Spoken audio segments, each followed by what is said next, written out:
আজকে আমরা শিখব হ্যাভ এবং হ্যাজের সমস্ত ব্যবহার। ইংরেজি বলতে গেলে কিংবা লিখতে গেলে হ্যাভ হ্যাজকে ব্যবহার করতেই হবে। অনেকেই এদের ব্যবহার সঠিকভাবে করতে পারেন না। আশা করি আজকের পর এদের ব্যবহার করতে আর ভুল হবে না। তাহলে চলুন শুরু করা যাক। হ্যাভ এবং হ্যাজকে সাধারণত দুভাবে ব্যবহার করা হয়। এক, কোনো কিছু আছে অর্থে, এবং অ্যাজ এ হেল্পিং ভার্ব মানে সাহায্যকারী ভার্ব হিসাবেও হ্যাভ হ্যাজকে ব্যবহার করা হয়। হ্যাভকে ব্যবহার করা হয় আই, ইউ, উই, দে। তাহলে আপনাকে মনে রাখতে হবে হ্যাভকে ব্যবহার করা হয় আই, ইউ, উই এবং দে এর সাথে। For example, I have a book. I have a book, আমার একটি বই আছে। আবার you have a book. You have a book, তোমার একটি বই আছে। তাহলে প্রথমে আমরা আই এর সাথে হ্যাভকে ব্যবহার করলাম, তারপরের উদাহরণে ইউ এর সাথে হ্যাভকে ব্যবহার করলাম। We have a book. We have a book, আমাদের একটি বই আছে। They have a book. They have a বুক, তাদের একটি বই আছে। আবার উই হলো first person but plural number, কিন্তু দে হলো থার্ড পারসন প্লুরাল নাম্বার। তাহলে আমরা এখানে শিখলাম আই, ইউ, উই এবং দে এর সাথে হ্যাভকে ব্যবহার করব। একটু আগেই আমরা শিখেছি কোনো কিছু আছে অর্থে হ্যাভ এবং হ্যাজকে ব্যবহার করা হয়। যেমন আমার একটি বই আছে, আমার একটি গাড়ি আছে, আমার একটি ল্যাপটপ আছে, তার একটি মোবাইল আছে। এরকম আছে অর্থে বোঝালে আমরা হ্যাভ এবং হ্যাজকে ব্যবহার করতে পারি। এবার চলুন শেখা যাক হ্যাজের ব্যবহার। হ্যাজকে ব্যবহার করা হয় হি, সি, ইট এবং যে কোনো নামের সাথে। তাহলে আপনাকে মনে রাখতে হবে হ্যাজকে ব্যবহার করা হয় হি, সি, ইট এবং যে কোনো নামের সাথে। যেমন he has a book. He has a book, তার একটি বই আছে। She has a book. She has a book, তার একটি বই আছে। আমরা জানি ইংরেজি করতে গেলে ছেলেদের ক্ষেত্রে আমরা হিকে ব্যবহার করি এবং মেয়েদের ক্ষেত্রে আমরা শিকে ব্যবহার করি।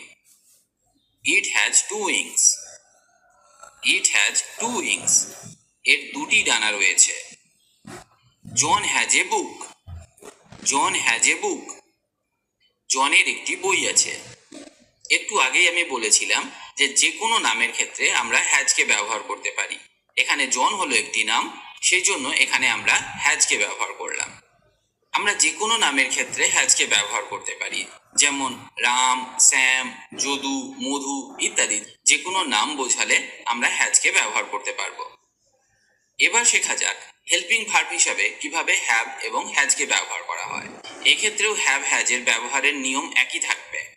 যেমন যখন আমরা হ্যাভকে হেল্পিং ভার্ব হিসাবে ব্যবহার করব, তখন সাবজেক্ট হবে আই, ইউ, উই এবং দে, এবং বাক্যের স্ট্রাকচার হবে এই রকম: হ্যাভ অথবা হ্যাজ প্লাস ভার্বের থার্ড ফর্ম, যখন আমরা এটাকে হেল্পিং ভার্ব হিসাবে ব্যবহার করছি। যেমন I have eaten. I have eaten, আমি খেয়েছি। এখানে আই হলো সাবজেক্ট, এখানে হ্যাভকে ব্যবহার করা হয়েছে অ্যাজ এ হেল্পিং ভার্ব, আর ইট থেকে হয়েছে ইটেন, ভার্বের third form eat, ate, eaten. এবার পরের উদাহরণটি দেখা যাক। You have eaten. You have eaten, তুমি খেয়েছো। এখানে সাবজেক্ট ইউ, হ্যাভ হলো হেল্পিং ভার্ব, ইটেন হলো ভার্বের থার্ড ফর্ম।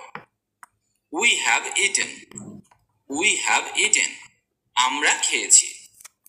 এখানে উই হলো সাবজেক্ট বাট প্লুরাল, হ্যাভ হলো হেল্পিং ভার্ব, আর উই এর সাথে হ্যাভকে ব্যবহার করা হয়, আর ইটেন হলো ভার্বের থার্ড ফর্ম। এবার দেখা যাক হ্যাজকে কিভাবে হেল্পিং ভার্ব হিসাবে ব্যবহার করা হয়। যখন আমরা হ্যাজকে হেল্পিং ভার্ব হিসাবে ব্যবহার করব, তখন বাক্যের সাবজেক্ট হবে হি, সি, ইট এবং যে কোনো নাম। For example, he has eaten. He has eaten, সে খেয়েছে। এখানে সাবজেক্ট হলো হি এবং হি এর সাথে হ্যাজকে ব্যবহার করা হয়, এবং ইটেন হলো ভার্বের থার্ড ফর্ম। পরের উদাহরণটা দেখা যাক। She has eaten. She has eaten. আমি একটু আগেই বলেছি যে মেয়েদের ক্ষেত্রে আমরা সিকে ব্যবহার করি এবং সি এর সাথে হ্যাজকে ব্যবহার করা হয়। সি হ্যাজ ইটেন, সে খেয়েছে। আশা করি আমি আপনাকে এটা শেখাতে পেরেছি যে কিভাবে হ্যাভ এবং হ্যাজকে হেল্পিং ভার্ব হিসাবে ব্যবহার করা হয় এবং কোন কোন সাবজেক্টের ক্ষেত্রে হ্যাভকে ব্যবহার করা হয় আর কোন কোন সাবজেক্টের ক্ষেত্রে হ্যাজকে ব্যবহার করা হয়। এবার আমরা শিখব উইল হ্যাভের ব্যবহার। যখন আমরা বাক্যে উইল হ্যাভকে ব্যবহার করব তখন বাক্যে আমাকে ভার্বের থার্ড ফর্মকে ব্যবহার করতে হবে। যেমন I will have eaten rice. I will have eaten rice. আমি ভাত খেয়ে থাকবো। আমি ভাত খেয়ে থাকবো। You will have eaten rice. You will have eaten rice. তুমি ভাত খেয়ে থাকবে। এক্ষেত্রে আপনাকে একটা জিনিস মনে রাখতে হবে, উইল হ্যাভকে ব্যবহার করা হয় সমস্ত সাবজেক্টের সাথে, যেমন I, you, we, they, he, she, it এবং যে কোনো নামের সাথে। এবার চলুন শেখা যাক হ্যাভ বিন এবং হ্যাজ বিনের ব্যবহার। কখন আমরা হ্যাভ বিন এবং হ্যাজ বিনকে ব্যবহার করব। তো প্রথমে জেনে নিই হ্যাভ বিন এবং হ্যাজ বিনকে ব্যবহার করলে সেন্টেন্স স্ট্রাকচার কিরকম হবে। আমাদেরকে সাবজেক্ট অনুসারে হ্যাভ অথবা হ্যাজকে বসাতে হবে, তারপর বিনকে বসাতে হবে, তারপর মেন ভার্বকে বসাতে হবে এবং ভার্বের সাথে আইএনজিকে যোগ করতে হবে। একটা উদাহরণ নেওয়া যাক। I have been eating for 1 hour. I have been eating for 1 hour. আমি 1 ঘন্টা ধরে খাচ্ছি। আবার একটি উদাহরণ দেখা যাক। You have been eating for half an hour. You have been eating for half an hour. তুমি 1/2 ঘন্টা ধরে খাচ্ছ। এই বাক্যটিতে ইউ হলো সাবজেক্ট, ইউ এর পরে হ্যাভ বিনকে বসালাম, মূল ভার্ব হলো ইট, তার সাথে আইএনজি যোগ করলাম, বাকি অবজেক্টকে বসালাম। তবে এখানে আপনাকে মনে রাখতে হবে বাক্যে যখন আমরা হ্যাভ বিনকে ব্যবহার করব তখন সাবজেক্ট হবে আই, ইউ, উই এবং দে। এটা আপনাকে খুব ভালোভাবে মনে রাখতে হবে। এবার শিখব হ্যাজ বিনকে কিভাবে ব্যবহার করা হয়। হ্যাজ বিনকে যখন বাক্যে ব্যবহার করব তখন বাক্যের সাবজেক্ট হবে হি, সি, ইট এবং যে কোনো নাম। একটা উদাহরণ দেখা যাক। He has been reading since morning. He has been reading since morning. সে সকাল থেকে পড়ছে। এখানে সাবজেক্ট হলো হি, তাই আমরা হ্যাজ বিনকে ব্যবহার করেছি। মূল ভার্ব হলো রিড, তার সাথে আইএনজি যোগ করেছি এবং তারপর বাক্যের অন্যান্য অংশগুলিকে বসিয়েছি। আশা করি আমি আপনাকে হ্যাজ বিন এবং হ্যাভ বিনের ব্যবহার শেখাতে পেরেছি। এবার চলুন শেখা যাক নেগেটিভ সেন্টেন্স বা নাবাচক বাক্য কিভাবে হ্যাভ বা হ্যাজকে ব্যবহার করে তৈরি করা হয়। প্রথমে আমরা শিখব হ্যাভ নট। তো হ্যাভ নট যখন বাক্যে ব্যবহার করব তখন আপনাকে একটা জিনিস মাথায় রাখতে হবে যে বাক্যের সাবজেক্ট এখানেও হবে আই, ইউ, উই এবং দে। উদাহরণ দেখা যাক। I have not eaten. I have not eaten. আমি খাইনি। শুধুমাত্র বাক্যে হ্যাভের পরে নট বসিয়ে আমরা এটাকে নেগেটিভ সেন্টেন্স তৈরি করলাম। আই হ্যাভ নট ইটেন, আমি খাইনি। আরেকটা উদাহরণ দেখা যাক। You have not eaten. You have not eaten, তুমি খাওনি। আমরা আগেই বলেছি ইউ এর সাথে হ্যাভকে ব্যবহার করা হয়। যেহেতু আমরা এটা নেগেটিভ সেন্টেন্স তৈরি করছি তাই এখানে আমরা নটকে বসালাম এবং ভার্বের থার্ড ফর্ম ইটেনকে বসালাম। তুমি খাওনি, ইউ হ্যাভ নট ইটেন। এবার দেখা যাক হ্যাজ নট। হ্যাজ নটকে যখন বাক্যে ব্যবহার করব তখন সাবজেক্ট হবে হি, সি, ইট, নেম মানে যে কোনো নাম। যেমন he has not eaten. He has not eaten, সে খায়নি। এবার শিখব will not have. Will not have. Will not হ্যাভকে যখন বাক্যে ব্যবহার করা হবে তখন আপনি সমস্ত সাবজেক্টের সাথে উইল নট হ্যাভকে ব্যবহার করতে পারবেন। যেমন I, you, we, they, he, she, it বা যে কোনো নামের সাথে আপনি উইল নট হ্যাভকে ব্যবহার করতে পারবেন। একটা উদাহরণ দেখা যাক। I will not have eaten rice. I will not have eaten rice. আমি ভাত খেয়ে থাকবো না। এটা একটা ফিউচার টেন্সের উদাহরণ। আমি ভাত খেয়ে থাকবো না। I will not have eaten rice. এবার শেখা যাক হ্যাভ নট বিন।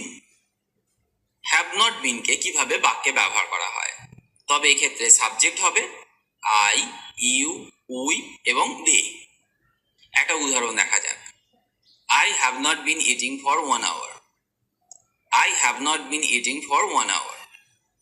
আমি 1 ঘন্টা ধরে খাচ্ছি না। এটাও একটা নেগেটিভ সেন্টেন্সের উদাহরণ এবং এখানে আমরা হ্যাভ নট বিনকে ব্যবহার করলাম। এবার শিখব হ্যাজ নট বিন। যখন বাক্যে হ্যাজ নট বিনকে ব্যবহার করা হবে তখন সাবজেক্ট হবে হি, সি, ইট এবং এনি কাইন্ড অফ নেম। যেমন একটা উদাহরণ দেখা যাক। He has not been reading since morning. He has not been reading since morning. সে সকাল থেকে পড়ছে না। এখানে সাবজেক্ট হি, তাই আমরা এখানে হ্যাজ নট বিনকে ব্যবহার করলাম নেগেটিভ সেন্টেন্স তৈরি করতে। আশা করি আমি আপনাকে এটা শেখাতে পেরেছি কিভাবে নেগেটিভ সেন্টেন্সে হ্যাভ এবং হ্যাজকে ব্যবহার করা হয়। এবার চলুন আমরা শিখব ইন্টারোগেটিভ সেন্টেন্স, মানে প্রশ্নমূলক বাক্য। প্রশ্নমূলক বাক্যে কিভাবে হ্যাভ এবং হ্যাজকে ব্যবহার করা হয়। উদাহরণ দেখা যাক। Have I eaten? Have I eaten? আমি কি খেয়েছি? Has he eaten? Has he eaten? সে কি খেয়েছে? আমি প্রথমেই বলেছিলাম যে হ্যাভ এবং হ্যাজকে কোন কোন সাবজেক্টের সাথে ব্যবহার করা হয়।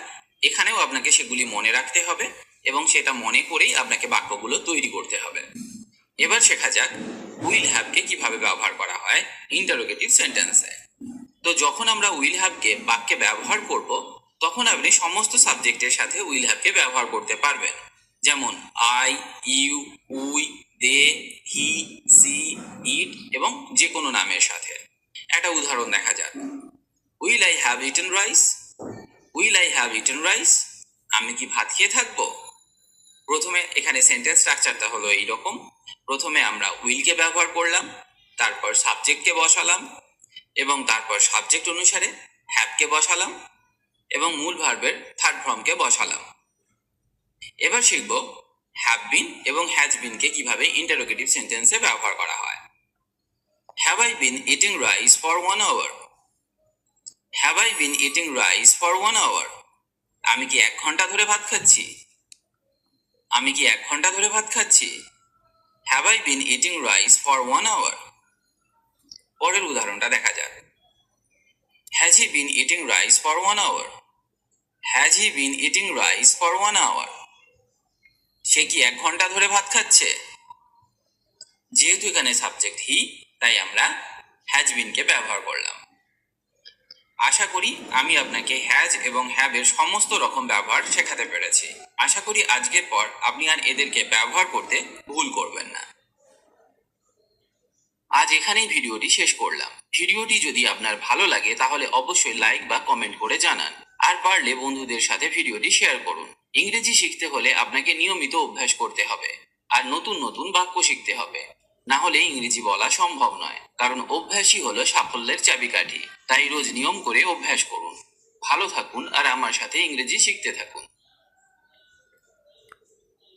আশা করি আপনাদের কাছে আমাদের এই ভিডিওটা ভালো লাগছে। যদি ভালো লেগে থাকে তাহলে হাসান্তা27 অথবা SHA27 27কে সাবস্ক্রাইব করে সাথেই থাকুন। নেক্সট টিউটোরিয়াল পাওয়ার আগ পর্যন্ত সুস্থ থাকুন, শান্ত থাকুন, ভালো থাকুন। Stay cool, stay happy, stay health. That's all about me. For the time being, thanks for having patience all about the world of human body.